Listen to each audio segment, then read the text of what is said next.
အာဆင်နယ်ကတော့မနေ့က Crystal Palace ကိုတရေကြားလိုက်တာကြောင့် Liverpool ကစပါးကိုအိမ်ကွင်းမှာတရေကြားလိုက်တာနဲ့ Premier League Champion ဖြစ်ပါပြီဆိုတော့ Liverpool တော့ကတော့ AIA ကြောင့်မုတ်စိမ်းပေါင်းလို့ဖြစ်သွားပြီလို့တော့ပြောရမယ်မနေ့ကတော့ကစားခဲ့တဲ့ပွဲမှာဆိုလို့ရှိရင်အာဆင်နယ်ကစောစစ်စီဥဆောင်ကိုသွင်းနိုင်ခဲ့တယ်ဒါပေမဲ့ချီပါကိုပြန်ပေးရတယ် Kiwi ရောက3မိနစ်မှလည်းဥဆောင်ကိုသွင်းနိုင်ခဲ့ပေမဲ့ Crystal Palace ကချီပါကိုပြန်သွင်းတယ်ပထမပိုင်းမပြီးခင်မှာ Trossard ကကျွန်တော်တို့ဒုတိယမြောက်ဥဆောင်ကိုသွင်းခဲ့ပေမဲ့လည်းနော်ပွဲပြီးကန်ဒီဥဆောင်ထားပြီးမှကျွန်တော်တို့စာလီဘာရဲ့မဖြစ်သင့်တဲ့အမှားကနေပြီးတော့ချေပါဖို့ပြန်ပေးလိုက်ရပြီးတော့အာဆင်နယ်တို့တည်ကျသွားခဲ့တယ်ဗောနော်မနေ့ကတော့ပွဲမှာဆိုလို့ရှိရင်အာဆင်နယ်အနေနဲ့လည်းအဓိကစားမချို့ကနားပေးခဲ့တယ်ဆိုပေမဲ့တကယ်တမ်းမှာတော့ဒီလူစင်းစီနည်းနည်းလေးတောင်းနေတဲ့အနေအထားမျိုးမှာတော့ရှိခဲ့တော့မယ်ဒါပေမဲ့ဒီပွဲပြီးကန်ဒီမှာစာလီဘာရဲ့အမှားမလုံးတဲ့နဲ့မဖြစ်တဲ့အမှားကတွေဗောနော်မာရီတာကဘောလုံး6တဲ့ရောက်တာနဲ့တခါတည်းကျွန်တော်တို့ကိုသမားရှိတက်နေတာကို Raya ဟိုနေရာမယူတော့ position အောက်နေတာကိုခွင့်ကောင်းယူပြီးတော့လှလှပပကြော်ကန်သွားခဲ့တယ်ဆိုတော့ဒီသွင်းကိုလည်းအာဆင်နယ်တို့တရေချခဲ့ပြီးတော့လီဗာပူးသာစပါးကိုအိမ်ကွင်းမှာတရေကစားလိုက်နိုင်တာနဲ့လီဗာပူးအတွက်သူတို့အတွက် Premier League ခေတ်သမိုင်းတစ်ခုမှာဒုတိယမြောက် Premier League ဖလားကိုသူတို့ဆက်ကူနိုင်တော့မှာဖြစ်ပါတယ်ဆိုတော့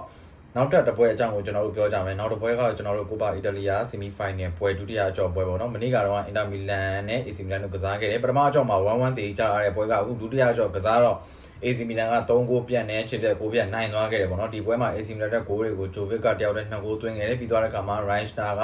1ဂိုးသွင်းခဲ့တယ်ဆိုတော့ AC Milan နဲ့ final မှာဘယ်သူနဲ့တွေ့မလဲဆိုတော့ကျွန်တော်တို့တစ်ဖက်မှာကစားမယ် Empoli နဲ့ Bologna နှစ်သင်းနဲ့ကနိုင်လာတဲ့အသင်းနဲ့သူတို့ကစားရမယ်ဒီတော့ AC Milan နဲ့ဒီနှစ်သင်းနဲ့ကဘယ်သူနဲ့တွေ့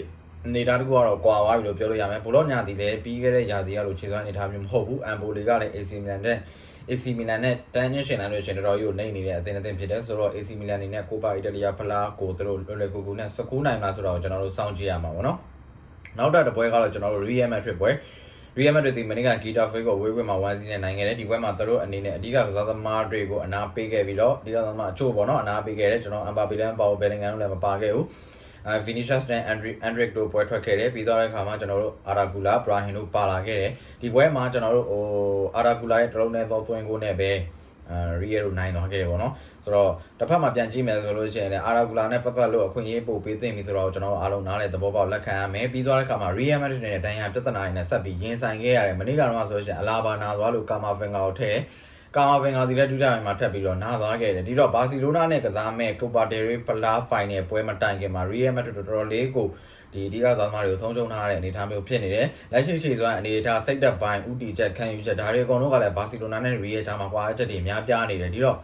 ဘာစီလိုနာကို Real တို့နောက်ထပ်ဂိုးပြတ်မရှုံးအောင်လုပ်နိုင်ပါမလားဆိုတော့ကျွန်တော်တို့စောင့်ပြီးဆက်ပြီးစောင့်ကြည့်ဖို့ပဲရှိတော့တာပေါ့နော်ဆိုတော့ကောင်းပါကျွန်တော်ဒီတော့ဒီလောက်နဲ့ပဲရန်နာချင်ပါတယ်မနက်ဖြန်နောက်နေ့တွေမှာတော့ရှားသော topic တွေနဲ့ကျွန်တော်ပြန်လာနိုင်အောင်ကြိုးစားပါမယ်အားလုံးကိုကျေးဇူးတင်ပါတယ်